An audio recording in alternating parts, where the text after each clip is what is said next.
Bonjour à tous, bienvenue sur Tirelire Cassé pour une vidéo news aujourd'hui.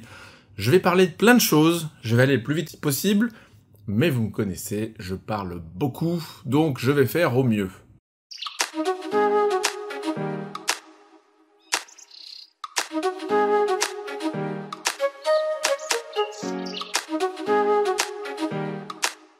Aujourd'hui, du coup, je vais faire le point sur plein de choses qui se sont passées donc ces derniers jours, j'ai même pas envie de dire ces dernières semaines, c'est vraiment ces derniers jours. Déjà, c'est le point sur le nombre d'abonnés, et comme vous le voyez ici, et ben oui, le nombre d'abonnés a explosé. On est quasiment arrivé aux 1000 abonnés, on est à 927 quand j'enregistre cette vidéo, si je dis pas de bêtises. Alors le petit carré sera mis à jour, donc on verra où on en est quand je fais le montage, mais voilà. Encore une fois, un énorme merci à vous tous. Vous pouvez pas savoir le bien que ça fait, le bonheur que ça procure de voir que son contenu est regardé, je vais pas dire apprécié. En principe, si on s'abonne, c'est qu'on aime. Mais voilà, au moins regardez, donc encore une fois, un énorme merci. Je veux tirer aussi mon chapeau à tous ceux qui ont participé au live, qui a eu un succès au-delà de tout ce que j'aurais pu imaginer, mais surtout à ceux qui l'ont regardé encore après coup. Parce que, bah voilà, on avait fini le live, on était à 860 vues, je crois, et là on arrive au 1004, c'est-à-dire qu'il y a encore un nombre de personnes assez conséquent qui en fait s'est jeté un peu comme ça dedans, et comme je le disais dans un des commentaires, 7 heures de live c'est 2 épisodes de la trilogie du Seigneur des Anneaux, c'est 2 fois Avatar, et 2 fois Titanic, enfin voilà, si on met les choses dans leur contexte. C'est un truc assez incroyable. Et dans les stats de la vidéo, c'est pas juste des vues où les gens sont venus, ils ont regardé 3 minutes, ils sont partis. Non, non, vous êtes nombreux à avoir regardé les 7 heures, donc je suis juste halluciné. Un énorme merci à vous, et vous allez voir, j'en parlerai je pense à la fin de la vidéo, on va voilà, reproduire l'expérience ce week-end, sur une version un peu remaniée, hein, histoire que ça fasse un peu plus pro. Ensuite, la prochaine vidéo que je vais uploader, c'est une vidéo sur mon water cooling, sur le PC que vous m'avez vu monter. J'ai eu des soucis avec tout de suite après, alors je sais pas si c'est dans une vidéo que je n'ai parlé ou si c'est juste dans les commentaires, je fais vite un récap. Ce qui s'est passé, c'est que dès le lendemain, enfin même déjà pendant le montage, sur le PC donc de ma femme, donc le liquide blanc, on voit que j'utilise une seringue au début pour le remplissage, et qu'à la fin, pour le mien, j'utilise une pipette, tout simplement parce que le liquide blanc n'était pas assez, on va dire, lubrifié, il glissait pas assez, je sais pas comment le dire mieux que ça, et en fait, il a bloqué la pompe, il a bouché son circuit rapidement. Du coup, le PC a tourné plusieurs heures avec de l'eau distillée, du liquide et du produit de nettoyage. J'ai déjà mis les liens dans les commentaires, il y a plusieurs personnes qui m'ont demandé ce que j'avais utilisé. Du coup, on trouve l'info, tout est revenu à la normale. J'ai fait une vidéo, parce que vous avez été très nombreux à me demander des vidéos, voilà, de comment on entretient le water cooling, etc. S'il y a des modifs à faire, comment on fait pour vidanger le circuit, ce qui peut paraître une question bête, mais c'est la plus importante dans le water cooling, comment on vide. Donc j'ai filmé donc la modification de sa partie à elle, donc la vidange du liquide, le remplissage, faire tourner avec de l'eau distillée, donc ça j'ai tout filmé. Et en fait j'ai eu un énorme souci encore, c'est une montée en température de sa configuration. Alors j'en parlais hier avec des abonnés sur le Discord, donc je mettrai le lien sur le Discord dans la description, parce qu'en fait vous êtes une quarantaine à venir sur Discord, donc ça aussi je suis halluciné du succès du Discord. Et en fait, ce qui se passe, alors c'est pas une montée en température à proprement parler, et là je vais parler vraiment aux pros d'entre vous, voilà, qui en ont déjà fait. Je reviens tout de suite après pour le reste des news, mais ça c'est important, donc la prochaine vidéo, vous allez voir, j'explique que donc, son processeur et sa carte graphique restent à des températures tout à fait normales, hein. Le processeur est autour de 34-38 degrés, et sa carte graphique, pareil, 38, et ça monte jusqu'à 42-44 maximum. Donc ça c'est pas un souci. Le liquide en tant que tel reste tiède au toucher au niveau du réservoir ou du tuyau. Par contre, les embouts métalliques qui relient les tuyaux entre eux ont une montée en température qui est hallucinante parce qu'on dépasse les 41 ou 44 degrés allègrement au bout de quelques minutes de jeu.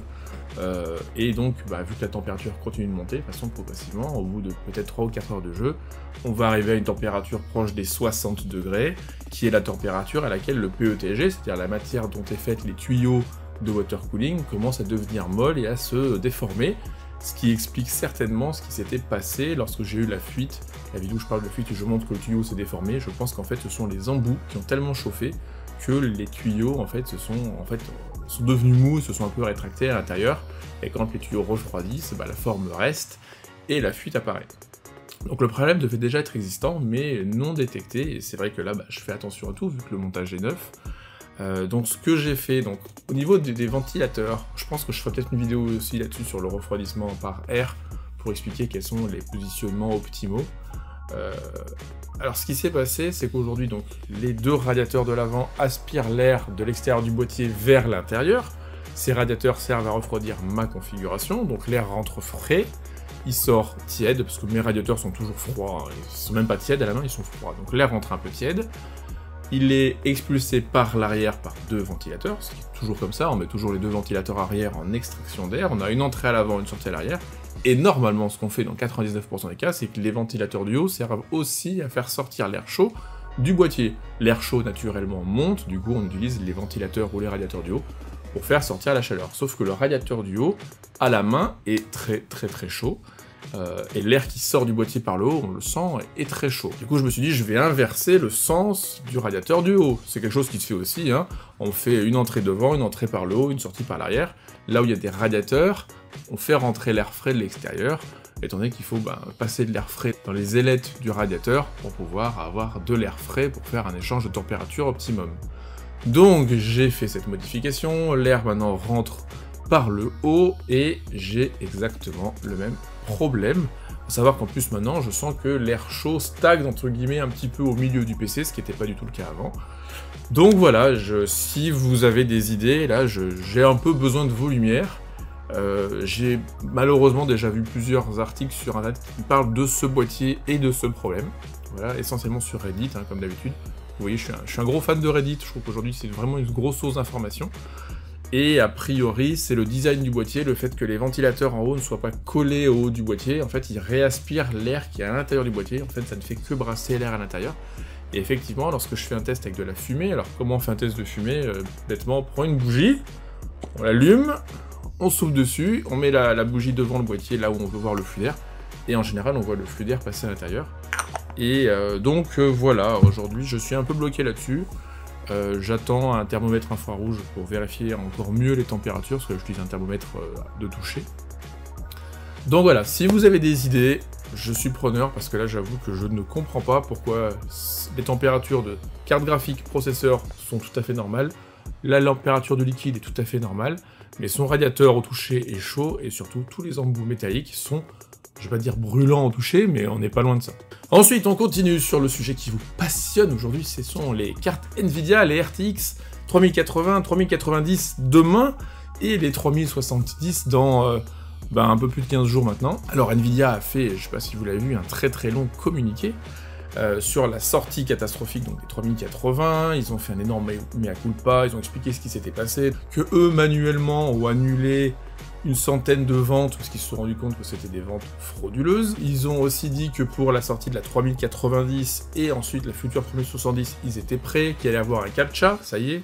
Lorsque vous achetez, il y aura donc une vérification humaine pour être sûr que vous êtes un véritable acheteur. Qu'au niveau des stocks, ils ont un peu plus de stocks, parce qu'ils ont annoncé quand même qu'ils avaient été dépassés totalement par le nombre de commandes, parce qu'ils n'avaient pas prévu que cette carte graphique ait autant de succès. A priori, c'est le plus gros lancement qu'Nvidia ait jamais fait. Bon, on s'y attendait un peu, hein, donc nous, on n'est pas surpris, mais voilà, eux, apparemment, le sont. Certaines boutiques ont annoncé, ou même Nvidia a annoncé que les commandes de certains sites, et même sur leur site à eux, avaient dépassé la fréquentation du Black Friday, ce qui est quand même assez colossal. La sortie des 3090 demain devrait être différente. Après, la carte vaut 2 fois le prix, hein, puisqu'on parle de 1499 $ ici au lancement au lieu de 699. Par contre, la non-disponibilité des 3080 va certainement faire pencher la plupart des geeks que nous sommes sur l'achat d'une 3090 pour ne pas attendre. EVGA et Zotac ont déjà fait des communiqués par rapport au réapprovisionnement. Zotac a indiqué que malgré les 20 000 précommandes qu'ils ont reçues instantanément rien que du site Amazon.com, ils avaient du flux qui allait arriver très rapidement dans les jours qui viennent pour renflouer un petit peu les stocks de tous les vendeurs en ligne. Et EVGA a fait un communiqué hier ou avant-hier en disant que pareil, ils avaient des cartes graphiques qui arrivaient, il y avait une personne qui leur avait demandé mais c'est une centaine ou c'est un millier? et ils ont dit que c'était des milliers de cartes graphiques qui arrivaient sur le marché, là, dans les jours qui viennent. Et donc là, la 3090, le lancement va être critique pour Nvidia, voir s'ils ont pris les choses en main, et surtout donnera un aperçu de ce qui va se passer pour la 3070, savoir si effectivement ils sont prêts ou pas. Et voilà, Nvidia, le lancement, ça a été 15 000 cartes dans le monde entier, donc bien trop faible par rapport à la demande, et une production qui avait commencé en août, donc il y a un délai entre la mise en production et la mise en vente trop court. Je me rappelle qu'il y avait un ou deux sites qui en avaient parlé en disant comment ils prévoient un lancement pareil en septembre, alors qu'ils viennent juste de commencer la production en août. Bon, voilà, ça s'est mal passé, mais bon. Ensuite, tant que je suis sur les cartes graphiques, je vais parler de la 3090 dans le live. Il y a plusieurs fois, on me dit est-ce que la 3090 c'est utile et c'est pas utile, et souvent je réponds que non par rapport à la mémoire vidéo. Non, elle n'est pas utile, alors je vais corriger un petit peu ce que j'ai dit. Elle n'est pas utile pour 98% des gens. Elle peut l'être dans certains cas de figure, par exemple pour les joueurs de Flight Simulator, et en fait vous êtes nombreux sur ma chaîne, je me suis rendu compte. Pour Flight Simulator, oui, avoir une carte qui aura plus de mémoire, donc soit la 3090, soit la future 3080 avec 20 Go qui a été confirmée par une fuite hier. Là, à ce moment-là, ça peut valoir le coup de prendre ces cartes avec énormément de mémoire. Votre avis m'intéresse pour voilà, le futur un peu de la chaîne, pour ne pas que voilà, le contenu stagne. Je vais mettre plusieurs sondages, parce que sur YouTube, j'ai pas accès ni aux sondages ni aux fiches de vidéos, vu que je suis pas un youtubeur sponsorisé, hein, je suis pas dans le partnership, je suis pas dans le programme monétisé, donc il y a des fonctions qui sont bridées. Donc ça va se passer sur Discord, où on va essayer dans les commentaires, mais j'ai peur que si on fait dans les commentaires ici, ce soit vraiment le bordel, donc je vous inviterai à aller sur le Discord. Si vous savez pas ce que c'est, vous allez voir, cliquer sur le lien, c'est ultra simple à utiliser, et c'est là qu'on se retrouve tous les jours, hein. La communauté est en train de vivre là-bas, les gens qui ont besoin d'aide, etc. On se retrouve tous là-bas, donc vraiment je vous invite à y aller. Et du coup, je vais faire plusieurs sondages là-bas, savoir si des vidéos sur les configurations vous intéressent. Alors qu'est-ce que ça serait? Ça serait se dire, soit j'ai un budget de 500 €, qu'est-ce que j'achète avec ça? Un budget de 1000 €, qu'est-ce que j'achète avec ça? Un budget de 1500 €, qu'est-ce que j'achète avec ça? On trouve ce genre de vidéos partout déjà sur internet, mais voilà, vous savez que moi j'ai aucune affiliation avec aucune marque ou quoi que ce soit. Si mon avis vous intéresse, dites-le moi et on commencera une série de montage, la config du mois, entre guillemets, à plusieurs budgets, et du coup, ça pourra en aider certains, parce que vous êtes très nombreux sur Discord à demander des conseils de config.